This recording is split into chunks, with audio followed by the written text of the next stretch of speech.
입니다.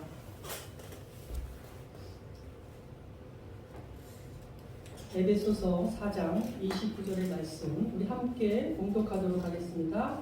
무릇 더러운 말은 너의 입 밖에도 내지 말고 오직 법을 세우는 데 소용되는 대로 선한 말을 하여 듣는 자들에게 은혜를 끼치게 하라. 더러운 말과 선한 말이라는 주제를 가지고 우리 목사님께서 말씀 전해주시겠습니다.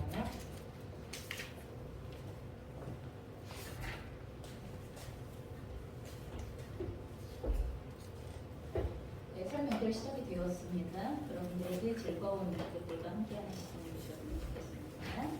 오늘 말씀 시작하겠습니다.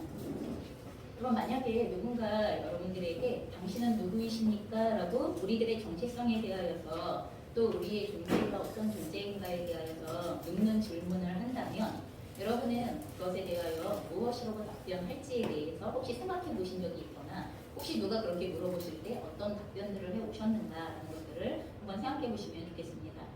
물론 누가 우리에게 그렇게 당신은 누구입니까? 라고 물어볼 때 우리는 대부분 우리가 가지고 있는 사회적인 신분 그리고 우리가 가지고 온 혈통적인 신분 그리고 또한 우리가 하고 있는 그 어떤 일 이런 것들을 근거로 하여서 저는 이런 일을 하는 이런 사람입니다. 이렇게 얘기할 가능성이 굉장히 높기는 합니다. 그리고 또한 그 이외에도 여러 가지 모양으로 우리는 내가 누구인가에 대해서 대답할 수도 있을 것입니다. 하지만 우리가 우리의 정체성에 대하여서 가장 먼저 이야기해야 하고 스스로가 정리되어져 있어야 할 정체성이 있다면 그것은 바로 예수 그리스도의 은혜로 새 생명을 얻어서 다시 태어난, 다시 말해서 거듭난 하나님의 자녀입니다 라는 이 정체성이 굉장히 중요합니다. 왜냐하면 세상에는 두 종류의 사람이 있기 때문에 그렇습니다. 그러면 세상에는 여러분 이게 지금 제가 돌려놓은 게 아닌 것 같습니다. 맨 앞에를 좀 돌려놔주세요. 네. 자, 그래서 실제로 우리가 세상에는 두 종류의 사람이 존재하게 되어지는데 한 사람은 거듭나지 않은 사람입니다. 그리고 또 한 부류의 사람은 거듭난 사람입니다. 예수 그리스도로 인하여서 새 생명을 얻어서 우리가 모태에서 우리의 육체가 태어나듯이 예수님의 대속의 죽으심과 부활과 생명으로 인하여서 우리가 영적으로 다시 태어난 존재를 거듭난 존재, 하나님의 자녀라고 이렇게 이야기를 하기 때문에 우리가 세상에서는 딱 두 부류의 사람이 존재하고 그리고 하나님께서 구분하시는 사람도 딱 두 부류입니다. 무슨 말인지 아시죠? 하나님께서 우리의 마지막 인생을 놓고 판단하시고 심판하시고 구분하시는 그 기준이 바로 딱 두 가지. 그 사람이 거듭난 하나님의 자녀이냐 아니냐. 여러분 이것으로 인하여서 우리는 구분될 뿐입니다. 우리가 얼마나 잘났냐 못났냐 어느 나라에서 태어났냐 어떤 피부색을 갖고 있냐 여자였냐 남자였냐 아니면 얼마만큼 공부를 했냐 못했냐 그러면 이거는 하나님께서 구분하시는 기준이 절대로 아닙니다. 그렇기 때문에 저희가 우리의 정체성에 대하여 제일 먼저 스스로가 확인하고 있어야 하고 그리고 자기가 당당하게 저는 이러한 사람입니다 라고 이야기할 수 있어야 하는 그 내용이 무엇이냐 하면 저는 예수 그리스도의 은혜로 새 생명을 얻어 다시 태어난 하나님의 자녀입니다 라는 이 정체성입니다. 우리들 안에 이 정체성이 먼저 정리가 되셨으면 좋겠습니다. 자 그렇다면 여러분 저희가 육체를 입고 엄마의 뱃속에서부터 이 땅에 태어난 그와 같은 어린 아이도 그의 인생의 목표가 있듯이 새 생명을 얻어서 거듭난 그리스도인의 삶의 목표는 무엇입니까? 그러면 새 생명을 왜 주셨습니까? 하나님께서 예수 그리스도 안에서 우리에게 새 생명을 왜 주셨는가 하는 부분들을 생각해 보셔야 됩니다. 우리가 여러 가지 목적으로 이해할 수 있겠지만 다른 어떤 것보다 중요한 우리들의 새 생명을 얻은 우리들의 목적은 무엇이냐 하면 하나님의 자녀답게 성장하는 것입니다. 여러분 하나님의 자녀이기 때문에 하나님의 자녀로 태어났기 때문에 하나님의 자녀답게 성장하는 것 여러분 이것이 우리의 인생의 그리스도인의 하나님의 자녀의 목적이라고 이야기를 할 수가 있는 것입니다. 그래서 인간으로 태어났으면 인간다워져야 하는 것이 성장인 것처럼 하나님의 자녀로 거듭났다면 하나님의 자녀답게 성장하는 것이 건강한 그리스도인의 모습이기 때문입니다. 근데 여러분 저희가 건강한 그리스도인의 모습으로 성장하는 그리스도인들을 주변에서 많이 보셨나요? 그랬으면 너무 좋겠습니다. 주변에서 저분이 그리스도인일 뿐만 아니라 그리스도인답게 건강하게 자라서 그럼 뭐 건강하게 자란다는 것이 도대체 무엇을 의미하는 것이냐 라는 것만 드러나야 하는데 그럼 그것을 에베소서 4장 15절에 언급하고 있습니다. 그래서 오직 사랑 안에서 참된 것을 하여 범사에 그에게까지 자랄지라 그는 머리니 곧 그리스도라. 그럼 이렇게 말씀하시고 있습니다. 그럼 이 말씀을 공동번역으로 바꿔서 번역을 하면 우리는 사랑 가운데에서 진리대로 살면서 여러 면에서 자라나 머리이신 그리스도와 한 몸이 되어야 합니다. 여러분 이게 그리스도인으로서 그리스도인답게 성장한다는 구체적인 의미에 해당이 되어지는 말씀입니다. 그래서 우리는 그리스도인으로 거듭나는 순간 예수 그리스도의 가족이 되어지죠. 믿으십니까? 그럼 우리는 예수 그리스도의 가족입니다. 또한 예수님이 머리로서 다스리시는 예수님의 몸의 일부분을 이루는 지체들입니다. 여러분 우리가 눈썹일지 코일지 손가락일지 여러분 내장기관일지 뭐일지는 모르지만 그 거기에서 어떤 위치를 가지고 있는지는 모르지만 적어도 우리가 하나님 안에서 거듭나는 순간 예수 그리스도 안에서 거듭나는 순간 우리를 머리로서 다스리시는 예수 그리스도의 몸의 일부로서 지체가 되어진다고 성경은 그렇게 선포하고 계시다는 것입니다. 그래서 우리가 예수님의 몸의 일부가 되었기 때문에 머리로서 몸을 다스리시는 예수님의 뜻을 기뻐하고 따르는 삶을 살아가기 시작하는 것. 여러분 그럴 때 우리는 몸의 일부로서 그리스도의 몸의 일부로서 건강하게 자라나가기 시작하는 거예요. 그럼 우리를 다스리시는 머리가 되시는 예수 그리스도의 뜻과 그분의 마음과 그분의 기뻐하시는 것을 그 원하시는 것을 따라 우리가 함께 순종함으로 함께 따라서 살아가기 시작할 때 여러분 그게 바로 건강하게 자라나가는 그리스도인의 모습이고 그리고 어디까지? 바로 예수 그리스도께서 우리에게 보여주신 삶의 모델처럼 우리가 그렇게 변화되어지고 자라나는 것이 바로 하나님의 자녀들에게 말씀하시는 하나님의 자녀의 삶의 목표다 이렇게 말씀하신다는 것입니다. 그렇다면 머리이신 예수님께서 몸의 일부인 우리들에게 알려주시는 건강하게 자라나는 방식에 대하여 오늘 본문에서는 이렇게 얘기합니다. 오직 사랑 안에서 참된 것을 하여. 그럼 우리가 그리스도의 머리 되신 그리스도에 이르도록 자라나갈 수 있는 방법이 무엇이냐 하면 사랑 안에서 참된 것을 하십시오 이렇게 얘기해요. 공동번역으로 바꾸어보면 여러분 사랑 가운데에서 진리대로 살면서 여러분들 이 사랑 안에서 진리대로 사는 것이 모든 면에서 우리가 살아가고 있는 삶의 모든 면에서 사랑 안에서 진리대로 살아가는 삶을 살아가며 우리가 그리스도인으로서 그리스도의 성장함에 이르도록 그리스도처럼 닮아가는 모습이 일어나게 되어진다고 말씀하는 것입니다. 그래서 그리스도인으로서 우리는 우리의 삶의 모든 영역을 어떻게 사랑 가운데에서 진리로 살아갈 것인가 이걸 고민해야 되는 사람이에요. 여러분 내가 살아가고 있는 삶의 이 영역 속에 나는 사랑 안에서 진리를 선택하면서 살아간다는 게 무슨 의미일까? 내가 가정에서 사랑 안에서 진리대로 살아간다는 것은 어떻게 하는 것일까? 내가 직장에서 그리고 내가 교회에서 그리고 나를 만나는 공동체에서 사랑 안에서 진리대로 살아간다는 게 도대체 어떠한 방식으로 사는 것일까? 이 고민이 항상 우리에게 같이 따라다녀야 되고 또 그것을 위하여 하나님의 말씀을 보아야 하고 하나님께 기도해야 하고 여쭤보고 주시는 그 마음을 따라 우리는 사랑 안에서 진리대로 살아가는 법을 배워야 한다는 것입니다. 오늘 우리는요 특별히 말의 영역을 어떻게 사랑 가운데에서 진리대로 살 것인가 하는 이 문제에 대하여 조금 더 깊게 고민해 보려고 합니다. 여러분 왜 그러냐 하면 말은 여러분 우리가 겉으로 표현하는 그냥 겉에 툭 튀어나오는 아니면 표현되어진 말 그 자체가 그럼 전부가 아니기 때문에 그렇습니다. 여러분 말에는 엄청난 영적인 원리가 담겨져 있기 때문에 우리는 하루도 말을 안 하고 사시는 분은 없으시죠? 예. 설사 음성으로 말을 하시지 못하시는 분이라 하더라도 손으로 또 몸으로 우리는 말을 하는 사람들에 해당이 되어져요. 인간이라면 누구나 하루하루 말을 하면서 살아가게 되어져요. 한 번도 그것을 뛰어넘어서 살아가는 적이 없다는 것입니다. 그런데 이 말이 너무나 놀랍고 신비하게도 겉으로 드러나는 말 자체의 문제가 전부가 아닌 것을 누가복음 6장 43절로 46절의 말씀에 보면 저희가 대면할 수 있습니다. 저희가 함께 말씀 읽어보겠습니다. 시작. 못된 열매 맺는 좋은 나무가 없고 또 좋은 열매 맺는 못된 나무가 없느니라.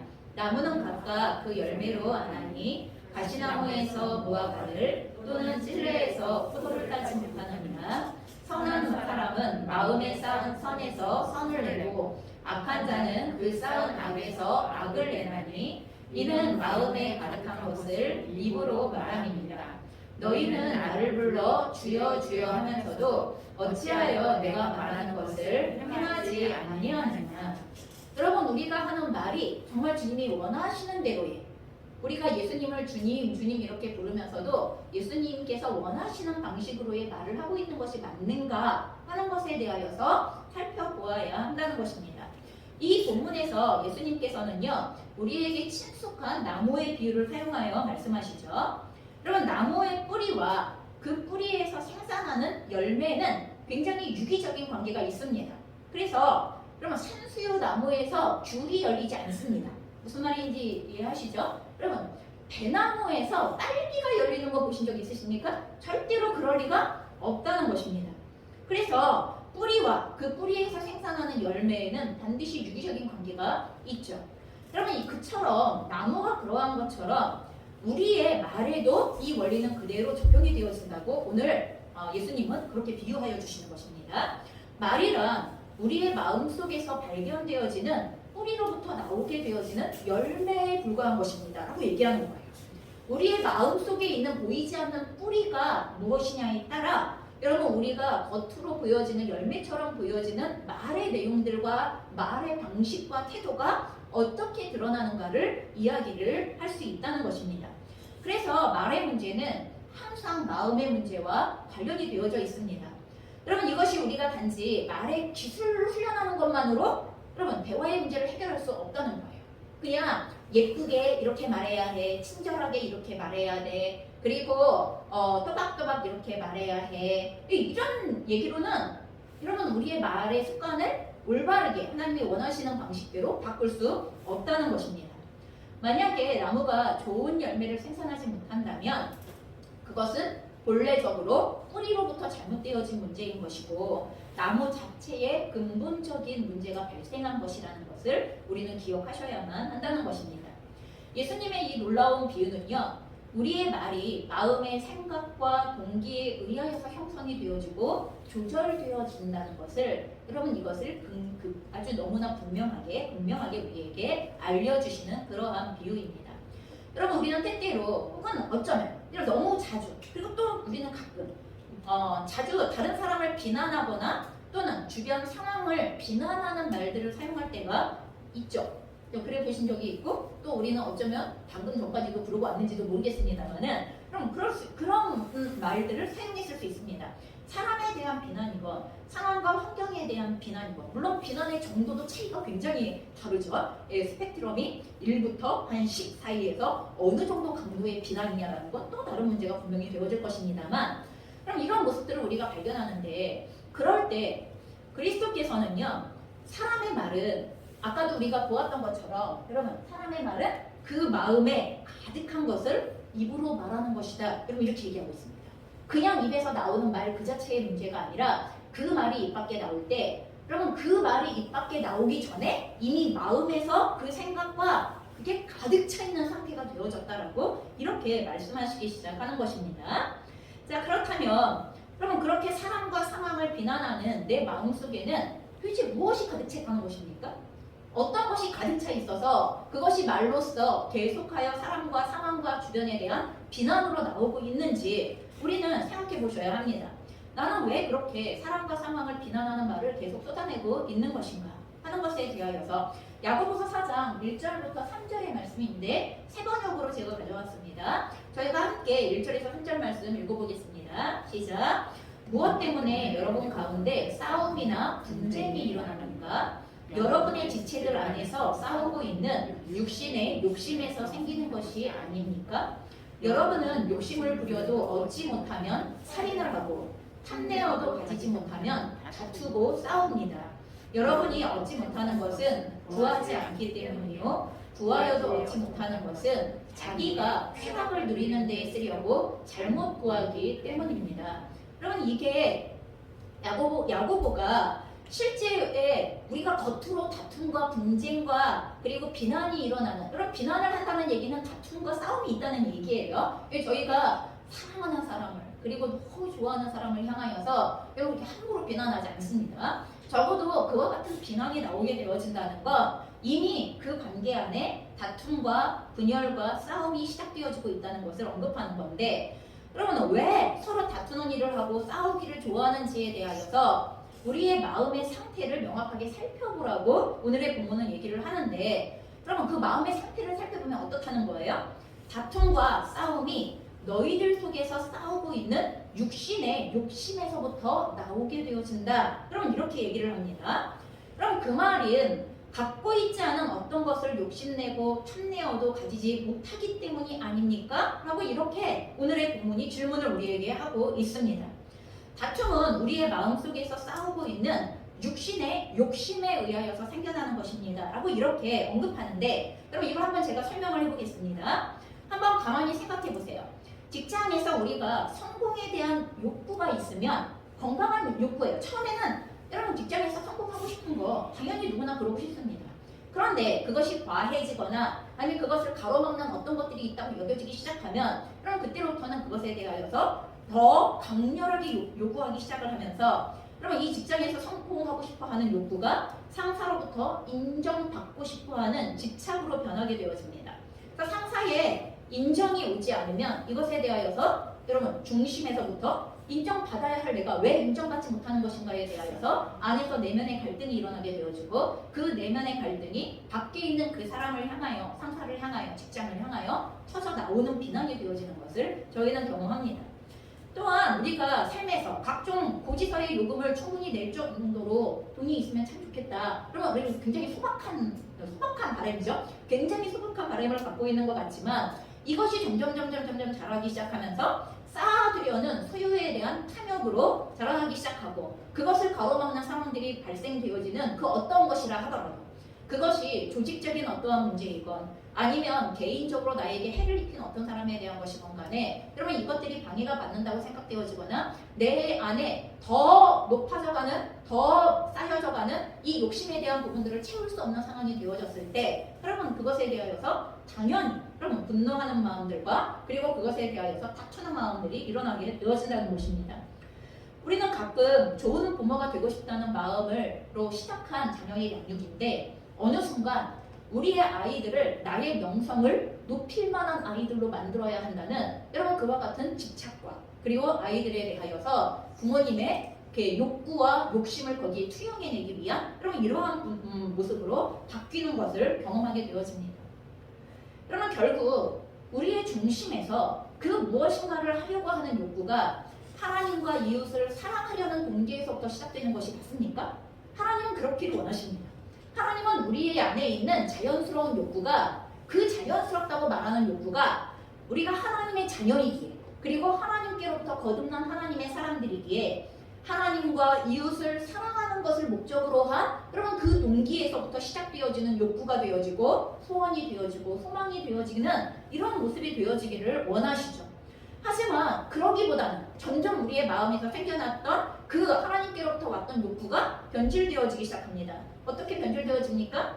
자신에게 즐거움을 가져다 주는 것을 추구하는 그런 이런 마음으로 자기에게 자기가 원하는 그 이상의 어떤 것에 대하여서, 내가 생각하는 그 이상의 어떤 것에 대하여서를 그거를 가지고 싶거나 누리고 싶거나 그것에 대하여서 나의 것이 되게 하기를 원하는 이러한 욕심들이 점점 커져가기 시작하면서 이것에 방해가 되어진다고 여겨지는 사람이 누구이든지 간에 여러분 거기에 분노를 느끼게 되어지는 것을 경험하게 되어져요. 여러분, 그래서 우리가 겉으로 비난의 말을 하고 있다는 건 내 안에서 원하는 어떤 것이 있는데 그것을 그 사람과 그 환경과 아니면은 그 조직이 채워주지 않고 내가 얻고 싶어하는 그것에 대하여 방해가 되어진다든지 아니면 그것을 무심하게 대한다든지 아니면 그분에 대해서 굉장히 공격적으로 대한다든지 이런 문제가 발생이 되어졌을 때, 여러분 그럴 때 이것에 대하여서 비난이 일어나는 것을 우리는 경험합니다. 그런데 정말 우리의 마음에서 일어나는 그 소원이 하나님을 사랑하는 것과 이웃을 사랑하기 위한 것이냐는 거예요. 정말 그럴 때에는 여러분 설사 어려움이 다가온다 하더라도 그게 비난으로 이어지지는 않습니다.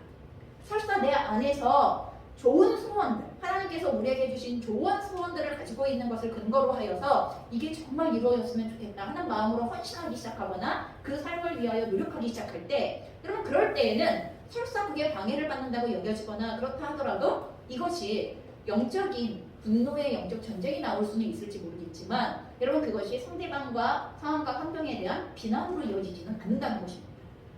여러분 그래서 조금 더 쉽게 설명해 보겠습니다. 청소년들은 자신이 좋아하는 친구와 마음껏 즐기고 즐거운 시간을 보내고 있는데 부모님께서 시간이 늦었으니 어서 들어와서 하루를 정리하고 내일을 준비해야지. 그럼 이렇게 톡이나 전화를 하셨다고 합시다. 또 혹은 게임 삼매경에 빠져서 한껏 레벨업을 막 열심히 하고 있는 이런 상황인데 막 레벨업이 막 아이템을 막 득템을 하고 있는 막 이런 상황인데 그럼 거기에다 대고 부모님이 약속한 시간이 다 되었으니 그만하고 그 다음 네가 해야 할 것을 해야지. 그럼 이렇게 말씀한다고 생각해 보십시다. 그럼 이 소리를 들을 때 우리 청소년들의 반응이 기쁘게 예 엄마 그럴게요. 그럼 이렇게 나옵니까? 저는 한 번도 그런 적을 본 적이 없습니다. 내 주변에서는 한 번도 그러한 이야기를 들어본 적이 없습니다. 그러면 부모님들이 언급하는 기준들은 사실은 나도 그게 필요하다는 것을 알아서 알고 있기 때문에 그래서 같이 약속되어진 언급이 맞습니다. 약속되어진 기준입니다. 함께 그렇게 하기로 결정된 것입니다. 우리가 일상을 살아갈 때 시간에 대한 우선순위에 대한 룰을 정하고 언제까지는 집에 들어와서 언제까지는 정리를 하고 언제는 잠을 좀 자고 그래야 내일을 좀 가뿐하게 시작할 수 있으니까. 또한 게임을 진행하는 것에 있어서도 게임하는 거가 자체가 문제입니까? 아니죠.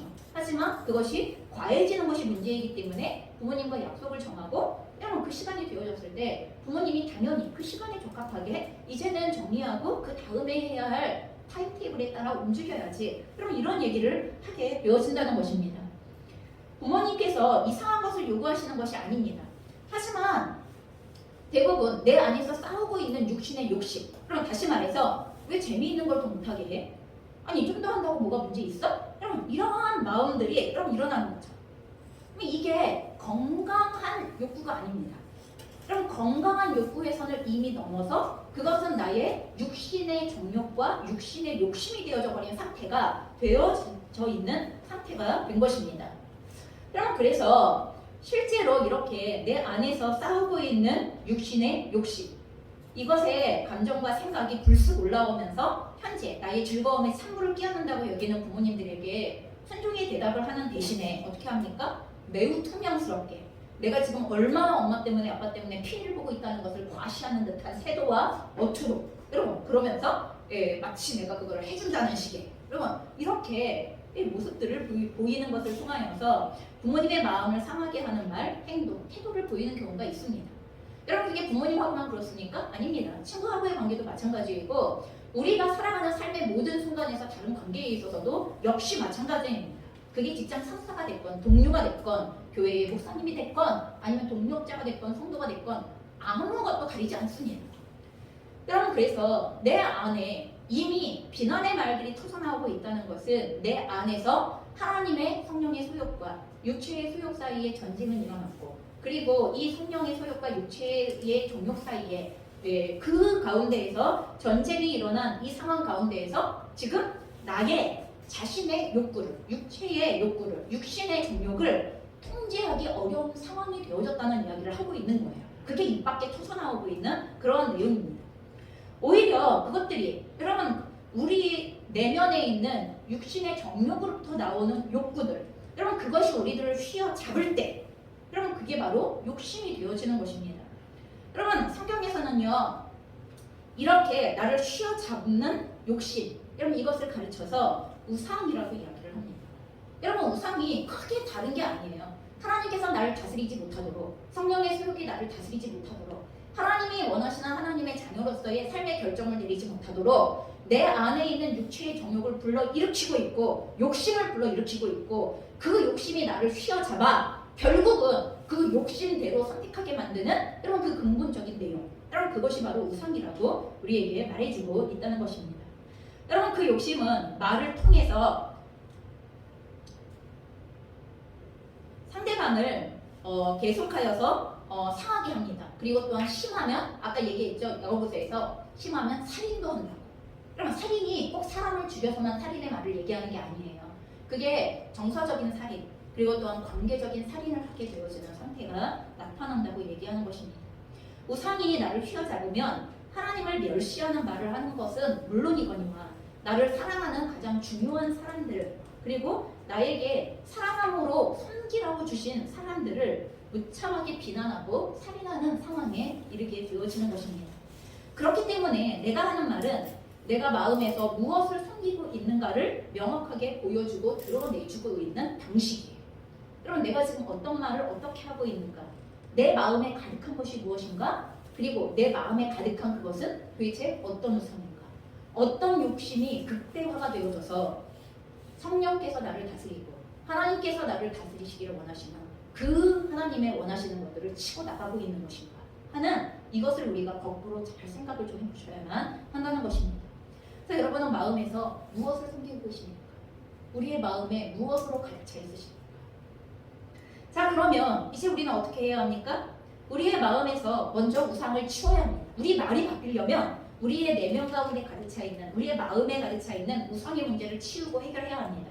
내 마음에서 육신의 욕심을 따라 행하고 있는 마음을 겸손하게 인정하셔야 됩니다. 하나님, 제가 계속해서 저의 이 욕심 때문에 하나님의 말씀과 하나님의 원하시는 바의 뜻을 계속하여 치고 나가고 있었네요 하는 것들을 정직하게 하나님 앞에 인정하고 회개함으로써 그 육신의 욕심을 예수님께 내어드리시고 주님 도와주세요 라고 우리가 정직하게 하나님께 도움을 구하셔야 한다는 것입니다.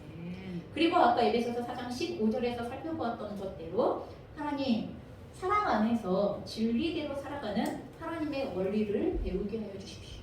하나님 내 마음에서부터 하나님께서 주시는 사랑 안에서 진리대로 살아가는 법을 제가 배우기를 원합니다 라고 간절히 하나님께 도움을 요청하셔야 한다는 것입니다. 그리고 우리가 처음 읽었던 오늘의 본문 말씀으로 돌아오셔야 합니다. 이제 그렇게 하나님께 우리의 중심에 있는 우상을 내어드리고 그리고 거룩하고 단정함으로 우리가 머리 대신 예수 그리스도의 다스림을 받기로 결정을 하셨으니까 그렇다면 이 언어의 영역에 있어서 어떻게 사랑 안에서 진리대로 살아갈 것인가를 위하여 오늘의 본문으로 돌아오셔야 합니다. 우리에게 요청하시는 말을 하는 법을 배우셔야 되죠. 말에 있어서 어떻게 사랑 안에서 진리대로 행할 것인가에 대하여 알고 연습하는 것이 필요하다는 것입니다. 아까 저희가 무릇 더러운 말은 너희 입 밖에도 내지 말고 오직 덕을 세우는 데 소용되어지는 대로 선한 말을 하여서 듣는 자들에게 은혜를 끼치게 하라는 말씀을 읽었습니다. 여러분 이것을 공동번역으로 바꾸어 읽으면 이렇게 됩니다. 남을 해치는 말은 입 밖에도 내지 마십시오. 오히려 기회 있는 대로 남에게 이로운 말을 하여 도움을 주고 듣는 사람에게 기쁨을 주도록 하십시오. 이걸 새 번역으로 한 번 더 바꾸어 읽으면 나쁜 말은 입 밖에 내지 말고 덕을 세우는 데에 필요한 말이 있으면 적절한 때에 해서 듣는 사람에게 은혜가 되게 하십시오 라고 이렇게 번역을 해주고 있습니다.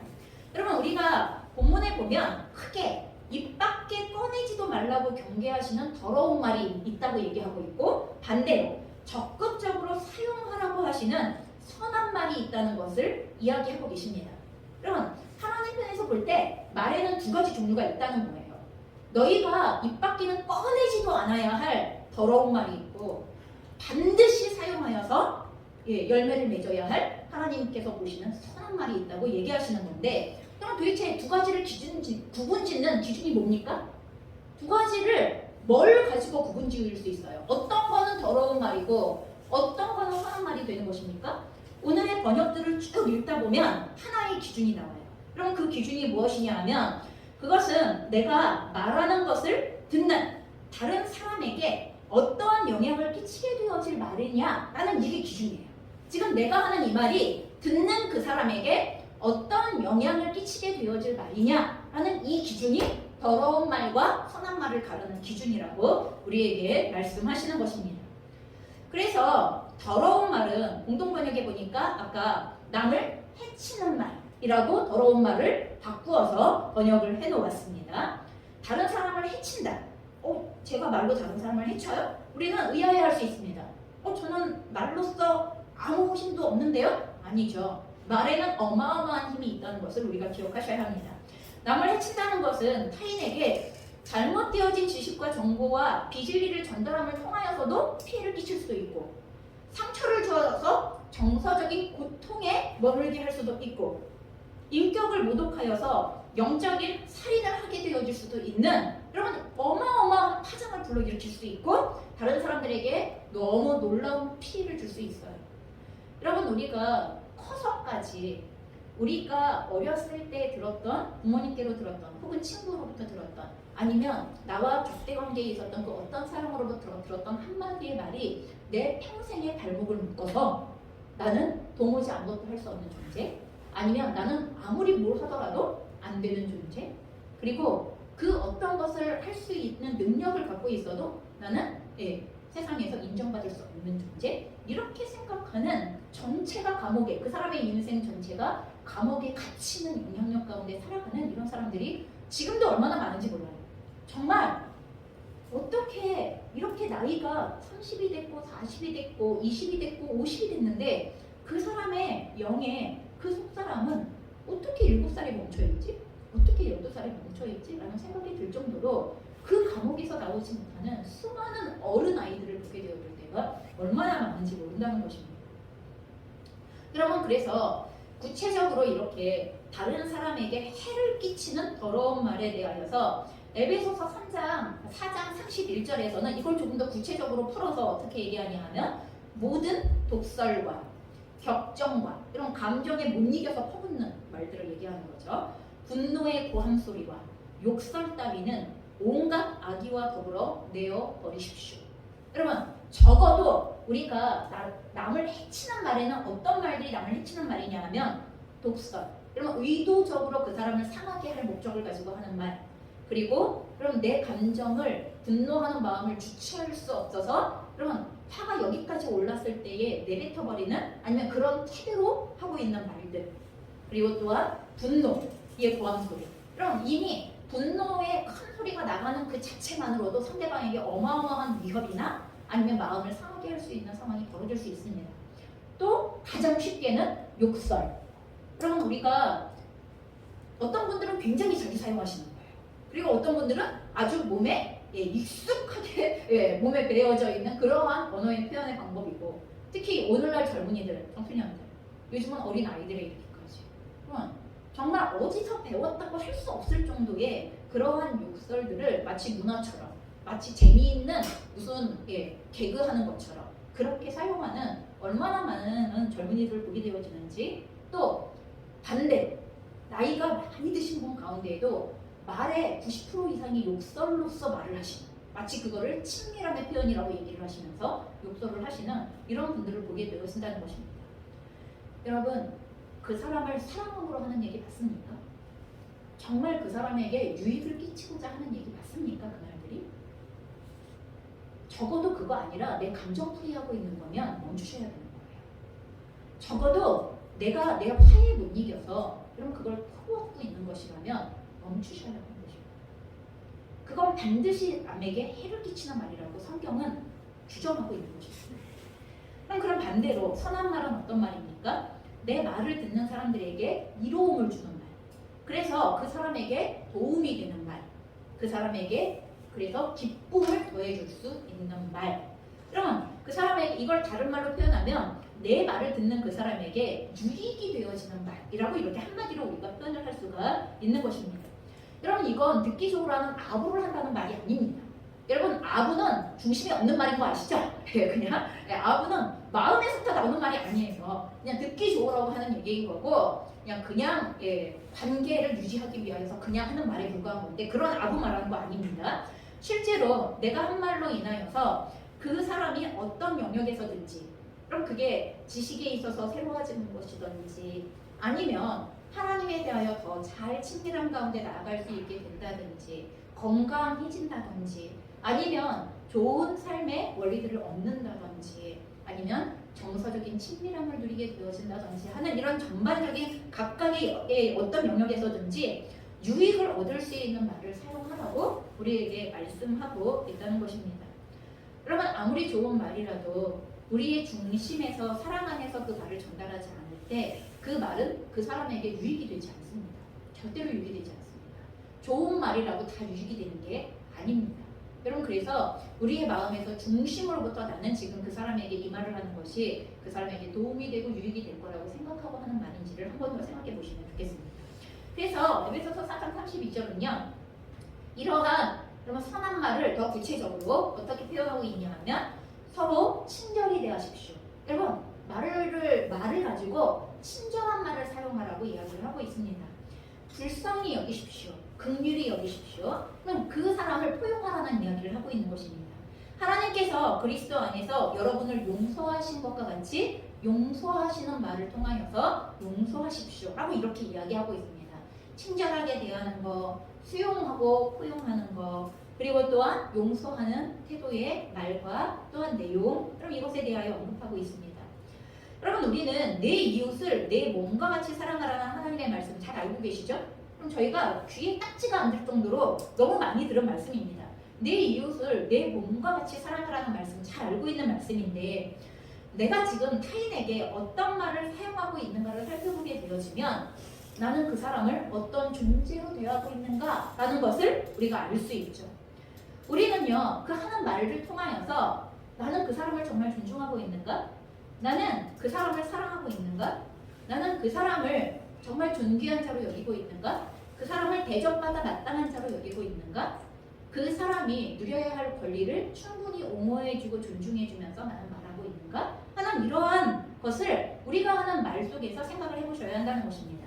내가 그 사람에게 하는 말이 그런 태도가 아니라면 하대하는 것과 경멸하는 것과 무시하는 듯한 말을 하는 것과 아까 우리가 악한 말에 해당되어졌었던 욕설과 그러면 조롱과 그리고 독설과 그럼 이런 말들을 하고 있는 것이라면 우리는 그 사람을 정말 존중하고 있는 것이 맞는지 사랑하고 있는 것이 맞는지 생각해 보셔야 하는 거죠.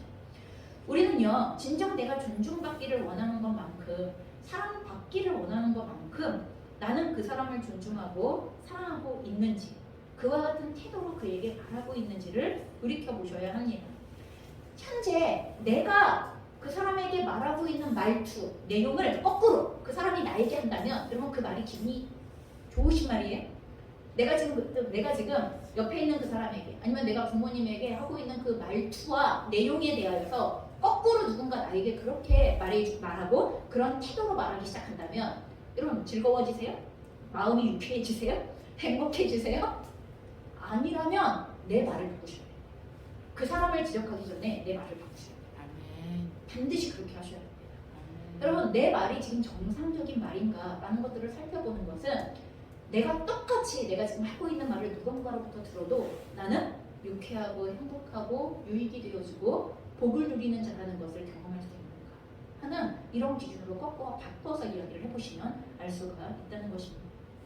이제 그래서 우리는 마지막으로 어떤 말을 사용할지를 선택해야 하는데 지금까지 제가 쭉 함께 읽었던 오늘 설교에서 쭉 나왔던 내용들의 그 성경의 본문들을 가지고서 정리하겠습니다. 정리했을 때 여러분 그러면 우리가 어떤 말을 사용해야 하는가? 선한 말인데 선한 말이란 그럼 구체적으로 어떤 것인가? 여러분 진리의 말을 해야 합니다. 여러분 진리의 말은 진실되게 말하는 것일 뿐만 아니라 하나님께서 우리를 자유케 하시기 위하여서 주신 하나님의 말씀에 비추어서 진리인 것을 말하라는 뜻입니다. 여러분 그래서 우리가 진리를 말하면 어떤 일이 벌어지냐 하면 상대방은 자유케 되어집니다. 진리 안에서 내가 선포한 진리, 내가 말해준 진리 안에서 그 사람은 굉장히 자유케 되어집니다. 성재야, 넌 참 소중한 존재야. 성재야, 너는 참 하나님이 사랑하는 존재야. 성재야, 넌 그걸 너무너무 잘할 줄 아는 그런 아이야. 여러분 이렇게 하나님이 말씀하시는 대로의 진리를 선포해주기 시작할 때 여러분 우리는 그 영혼 깊은 곳에서부터 자유함을 누리기 시작한다는 거예요. 얘기해 주셔야 합니다. 계속해서 우리는 그 상대방에게 우리가 사랑하고 있는 그분들에게 하나님이 그분들을 어떻게 생각하고 하나님이 그분들에 대하여 성경에서 뭐라고 말씀하시는가에 대한 그 진리들을 계속 말해 주셔야 합니다. 그게 그 영혼들에게 자유와 행복과 자라날 수 있는 양분을 준다는 것입니다. 또한 사랑의 말을 하셔야 됩니다. 아까 얘기했죠. 아무리 진리의 말조차도 우리의 중심에서 사랑 가운데서 하는 말이 아니라면 진리가 상대방을 여러분 공격할 수도 있고 진리가 상대방의 마음을 올가 묶을 수도 있고 그리고 진리가 상대방의 어떤 부분들을 율법주의적으로 해석하게 만드는 이런 일이 벌어질 수도 있습니다. 그래서 내가 이 말을 하는 것이 정말 그 사람에게 유익이 될 것인지 생각하여 보면서 여러분 해야 할 말이 있을 때 깊이 기도하면서 하나님께서 부어주시는 사랑 안에서 그 사람에게 이 말을 할 수 있도록 도와주십시오. 라는 하나님께 도움을 구하고 사랑 안에서 말하는 법을 배우셔야 한다는 것입니다. 또한 신중한 말을 하셔야 합니다. 여러분 신중한 말은 거짓을 버리고 참된 것을 말하는 것입니다. 여러분 우리는 순간의 위기를 모면하기 위하여서 나도 모르게 거짓을 말할 때가 굉장히 많습니다. 내가 그럴듯한 사람으로 보이기 위하여서 그러기도 하고 어떤 위기를 모면하고 싶은 마음 때문에 그러기도 하고 그리고 내가 잘 모르기 때문에 그러기도 합니다. 무지해서 그러기도 하고 어느 부분들에 대해서 제한되어진 정보나 이런 것들을 가지고 있는 것에 대하여서 그럼 그것이 제한이 되어져 있기 때문에도 그런데 결론적으로 거짓말을 버리고 참된 것을 말하는 태도가 필요할 뿐만 아니라 또한 정직하게 말한다는 말은 또한 우리가 신중하게 말한다는 것은 수다스럽게 말하지 않는 것을 이야기합니다. 여러분 수다스러움은 죄의 통로가 되어지는 경우가 아주 많습니다. 수다스럽게 말하다 보면 하지 않아도 되는 말을 하거나 하지 말아야 하는 말을 하게 되어져서 사람들을 실족해 하는 경우들을 우리는 종종 보게 되어집니다. 여과 없이 흘러가게 되어지죠. 그냥 계속 말을 쏟아내고 있기 때문에 그 말이 여과되어질 틈이 없는 거예요. 이걸 걸러내야 되는데 걸러낼 필터 장치가 없어지는 것입니다. 그런 또한 신중한 말은 분노에 지배되어지지 않는 말을 이야기합니다. 우리의 말이 분노에 지배당하는 순간 아무리 하려고 했었던 말이 해야 할 말이었다 하더라도 그 순간 살상 무기가 되어진다는 것을 반드시 기억하셔야 됩니다. 여러분 분노조차 다스려진 바 되어져야 합니다. 분노조차 통제되어진 다스림 안에서 표출이 되어질 수 있는 이러한 내용이 되어져야 하는 것입니다. 또한 더불어 은혜를 끼치는 말을 해야 합니다. 여러분 은혜를 끼치는 말이라는 건 우리의 말이 예수 그리스도의 은혜를 전달하는 통로가 되어져야 한다는 거예요. 예수 그리스도의 은혜의 풍성함을 전달하는 통로로서 우리의 말이 사용되어질 수 있는가? 내가 지금 하는 이 말이 예수님의 마음을 담아내고 있는가? 예수님의 그를 향한 은혜를 담아내고 있는가? 예수님의 그를 향한 계획을 담아내고 있는가?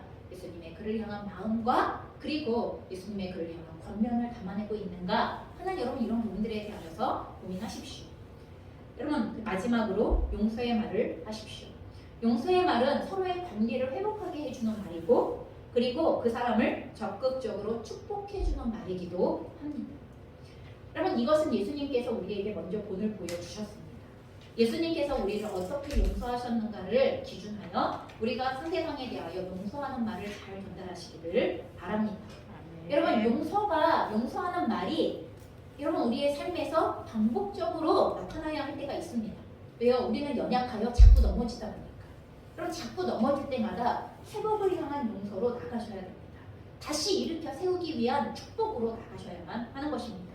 그래야 그 관계의 진정한 관계의 회복과 그리고 또한 그 사람 안에서 본래 하나님의 형상대로 세워져야 할 부분들이 일어날 수 있는 것입니다. 우리가 그리스도인으로서 머리 대신 그리스도에게까지 자라나가는 것은 여러분 멀리서 이루어지는 일이 아닙니다. 그럼 하나님의 나라 그러면 여러분 저기 선교지에서 이루어지는 일입니까? 물론 선교지에서도 이루어져야 합니다. 그러나 여러분 바로 여기 지금 여기 나의 말 속에서 하나님의 나라는 시작이 되어지고 그리고 또한 머리가 되시는 예수 그리스도에게까지 자라나가는 그 일이 바로 여기에서 나의 삶에서 이루어지기 시작해야 하는 것입니다. 하나님께서 가르쳐 주시는 말을 훈련하고 사용함으로써 내가 서 있는 이곳에서 하나님의 나라가 세워져 가는 것을 누리시는 여러분 이 설 명절 연휴의 기간들과 그리고 또한 지금 올해 우리에게 주신 삶이 되어지기를 주님의 이름으로 축원합니다.